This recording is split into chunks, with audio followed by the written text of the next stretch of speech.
Hi friends, പുതിയൊരു വീഡിയോയിലേക്ക് എല്ലാവർക്കും സ്വാഗതം.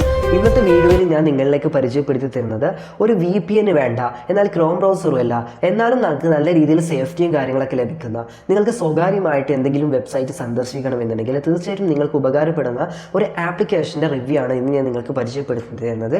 അതുവഴി നിങ്ങൾക്ക് നിങ്ങളുടെ ഏത് വെബ്സൈറ്റിൽ നിങ്ങൾക്ക് പോകാവുന്നതാണ്. നിങ്ങളുടെ ഡാറ്റ ചോരുകയില്ല. കാരണം നമ്മുടെ IP അഡ്രസ്സിലല്ലായിരിക്കും. കാരണം നമ്മളിപ്പോൾ ഇന്ത്യയിലാണ് ഉള്ളത് എന്നെങ്കിൽ പോലും ആ ഒരു ബ്രൗസർ ഉപയോഗിച്ച് നിങ്ങൾ സെർച്ച് ചെയ്യുന്ന സമയത്ത് നിങ്ങൾ ചിലപ്പോൾ UK യിലായിരിക്കാം. UK എന്ന് സെർച്ച് ചെയ്യുന്ന IP അഡ്രസ് നിങ്ങൾക്ക് ചേഞ്ച് ആവുന്നതായിരിക്കും. ഓക്കെ, ഇൻബിൽഡ് ആയിട്ട് വരുന്നൊരു സോഫ്റ്റ്വെയർ ആണിത്.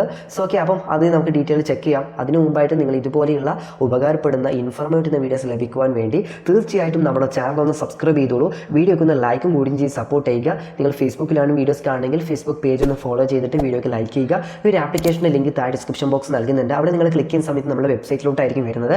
അവിടെ നിങ്ങൾക്ക് താഴത്തോട്ട് സ്ക്രോൾ ചെയ്യുന്ന സമയത്ത് ഡൗൺലോഡ് എന്ന് പറഞ്ഞ ബട്ടൺ കാണാൻ പറ്റും. അവിടെ നിങ്ങൾ ക്ലിക്ക് ചെയ്യുന്ന സമയത്ത് ഇതുപോലെ നിങ്ങൾക്ക് ആപ്ലിക്കേഷൻ ഡൗൺലോഡ് ചെയ്ത് ഇൻസ്റ്റാൾ ചെയ്തെടുക്കാൻ സാധിക്കുന്നതായിരിക്കും. 4.5 സ്റ്റാർ റേറ്റിംഗ് കാര്യങ്ങളൊക്കെ ഉള്ള അടിപൊളി ഒരു ആപ്ലിക്കേഷൻ തന്നെയാണ്. പ്ലേ സ്റ്റോറിലുള്ളതാണ്. സോ ഒന്നുകൊണ്ടും പേടിക്കേണ്ടില്ല. ഗൂഗിളിൻ്റെ പ്രൊട്ടക്ഷൻ ഉള്ള ഒരു ആപ്ലിക്കേഷൻ കൂടിയാണ്. ആപ്ലിക്കേഷൻ ഓപ്പൺ ചെയ്ത് കഴിഞ്ഞാൽ നിങ്ങൾക്ക് ഇതുപോലെയായിരിക്കും കാണാൻ സാധിക്കുന്നത്. ഇവിടെ നിങ്ങൾക്ക് മുകളിലായിട്ട് അടുത്ത ഭാഗത്ത് ഒരു ഇൻറ്റു മാർക്ക് കാണാൻ പറ്റും. നിങ്ങളതിൽ ക്ലിക്ക് ചെയ്യുന്ന സമയത്ത് ആഡ്സുകൾ ഉണ്ടാവും കേട്ടോ ഈ ഒരു ആപ്ലിക്കേഷനിൽ.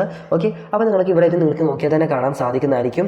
നമ്മുടെ IP അഡ്രസ്സും കാര്യങ്ങളൊക്കെ നിങ്ങൾക്ക് ഇവിടെ കാണാൻ സാധിക്കുന്നതായിരിക്കും. അതുപോലെ തന്നെ കൺട്രി, സിറ്റി, അതുപോലെ തന്നെ ആ ഒരു രീതിയിലൊക്കെ നിങ്ങൾക്ക് അവിടെ കാണാൻ സാധിക്കുന്നതായിരിക്കും. അപ്പോൾ ഇപ്പോൾ നമ്മൾ സെർച്ച് ചെയ്യുന്നത് നമ്മുടെ നാട്ടിൽ നിന്നല്ല, നമ്മുടെ രാജ്യത്ത് നിന്നല്ല. നമ്മൾ എന്തെങ്കിലും കാര്യങ്ങൾ നമ്മൾ സെർച്ച് ചെയ്യുന്ന സമയത്ത് മാത്രമല്ല, ഇന്ത്യയിൽ നമുക്ക് സെർച്ച് ചെയ്തിട്ട് കിട്ടാത്ത വെബ്സൈറ്റുകളൊക്കെ നമുക്ക് ഇതുവഴി നിങ്ങൾക്ക് സെർച്ച് ചെയ്തിട്ട് നിങ്ങൾക്ക് ലഭിക്കാവുന്നതാണ്. ഓക്കെ, അപ്പോൾ നമ്മളിപ്പോൾ ഒരു കാര്യം സെർച്ച് ചെയ്യുന്ന സമയത്ത് ചെറിയൊരു ആഡ്സും കാര്യങ്ങളൊക്കെ ഉണ്ടാകും. അതൊന്ന് സ്കിപ്പ് ചെയ്താൽ മതി. ഓക്കെ, ദെൻ ഞാനിപ്പോൾ ഒരു കാര്യം ഇവിടെ സെർച്ച് ചെയ്തു. അപ്പോൾ എൻ്റെ ഒരു അഡ്രസ്സ് നിങ്ങൾക്ക് IP അഡ്രസ്സ് നിങ്ങൾക്ക് ചെക്ക് ചെയ്യണമെങ്കിൽ മൈ IP അഡ്രസ്സ് നിങ്ങൾ ഈ സെർച്ച് ബാറിൽ എൻ്റർ ചെയ്തിട്ട് നിങ്ങൾക്ക് സെർച്ച് ചെയ്ത് നോക്കാവുന്നതാണ്. ചിലപ്പോൾ ഫ്രാൻസിലായിരിക്കും, ചിലപ്പം ഡെൻമാർക്കിലായിരിക്കും, ജർമ്മനിയിലായിരിക്കും, അങ്ങനെ UK യിലായിരിക്കും. പല രീതിയിലും നമുക്ക് ഇത് IP അഡ്രസ്സ് ചേഞ്ച് ആയിക്കൊണ്ടേയിരിക്കും. നിങ്ങൾ ഈ ആപ്ലിക്കേഷൻ ഒന്ന് റീസെൻ്റ് ഒന്ന് ഒഴിവാക്കി തന്നെ അഗൈൻ നിങ്ങൾ എടുക്കുന്ന സമയത്ത് വീണ്ടും നിങ്ങൾക്ക് ഇതുപോലെ കാണാൻ സാധിക്കുന്നതായിരിക്കും. ഓക്കെ, അപ്പോൾ ഞാനിപ്പോൾ നമ്മുടെ സൈറ്റ് തന്നെ ഞാനിവിടെ ഓൺ ചെയ്തിട്ടുണ്ട്, നമ്മുടെ സൈറ്റ് തന്നെ. ഓക്കെ, അപ്പോൾ നമ്മുടെ ഈ ഒരു സൈറ്റിലായിരിക്കും ഞാൻ ഈ ആപ്ലിക്കേഷൻ്റെ ലിങ്ക് ഞാൻ പ്രൊവൈഡ് ചെയ്തിട്ടുള്ളത് കേട്ടോ. ഓക്കെ, അപ്പോൾ അവിടെ വന്നു കഴിഞ്ഞാൽ നിങ്ങൾക്ക് ഡൗൺലോഡ് ചെയ്തെടുക്കാൻ സാധിക്കുന്നതായിരിക്കും. ഓക്കെ, അപ്പോൾ വീഡിയോക്ക് ലൈക്ക് ചെയ്യാത്തവർ തീർച്ചയായിട്ടും വീഡിയോക്ക് ഒന്ന് ലൈക്ക് ചെയ്തോളൂ. അപ്പോൾ ഇതുപോലെ നിങ്ങൾക്ക് സെർച്ച് ചെയ്യാൻ സാധിക്കുന്നതായിരിക്കും. ഇനി നിങ്ങൾക്ക് ഇപ്പോൾ നമ്മൾ ഈ സെർച്ച് ചെയ്യുന്ന സമയത്ത് ഇതിൻ്റെ ഹിസ്റ്ററിയൊക്കെ നമുക്ക് ഇവിടെ സേവ് ആവുന്നുണ്ടല്ലോ, ഹിസ്റ്ററി. അങ്ങനെ നിങ്ങൾക്ക് ഹിസ്റ്ററി കാണേണ്ടതെന്നുണ്ടെങ്കിൽ ഇപ്പോൾ നമുക്ക് ഇവിടെ ഒരുപാട് ഹിസ്റ്ററി ഇവിടെ കാണാൻ സാധിക്കുന്നുണ്ട്.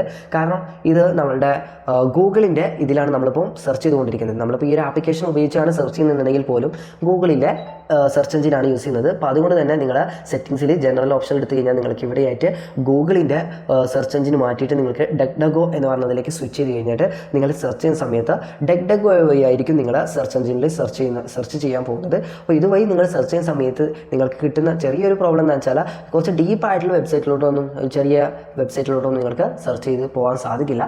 അപ്പോൾ മാത്രമല്ല, ഡക്ഡഗോ വഴി നിങ്ങൾ സെർച്ച് ചെയ്യുന്ന സമയത്ത് ഡക്ഡഗോ ഗൂഗിളിൻ്റെ മാതിരിക്ക് നമ്മൾ എന്തൊക്കെ കാര്യങ്ങൾ സെർച്ച് ചെയ്യുന്നുണ്ട് എന്നൊന്നും ആരിലേക്കും ഷെയർ ചെയ്ത് കൊടുക്കുന്നില്ല, ഏത് വെബ്സൈറ്റിലോട്ടും ഷെയർ ചെയ്ത് കൊടുക്കുന്നില്ല.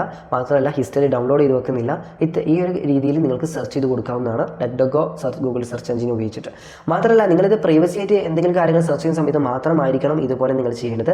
അല്ലാത്ത പക്ഷമൊക്കെ നിങ്ങൾ എന്ത് ചെയ്യണം, ഗൂഗിൾ ക്രോം തന്നെ യൂസ് ചെയ്യാൻ തന്നെ മസ്റ്റായിട്ട് ട്രൈ ചെയ്യണം. കാരണം അതാണെങ്കിൽ നമുക്ക് ഏറ്റവും കൂടുതൽ സേഫ്റ്റിയും കാര്യങ്ങളൊക്കെ നൽകുന്ന നമ്മളെ ബ്രൗസർ എന്ന് പറയുന്നത്, വെബ് ബ്രൗസർ എന്ന് പറയുന്നത്. അപ്പോൾ മാക്സിമം നിങ്ങൾ അതന്നെ യൂസ് ചെയ്യാൻ നോക്കുക.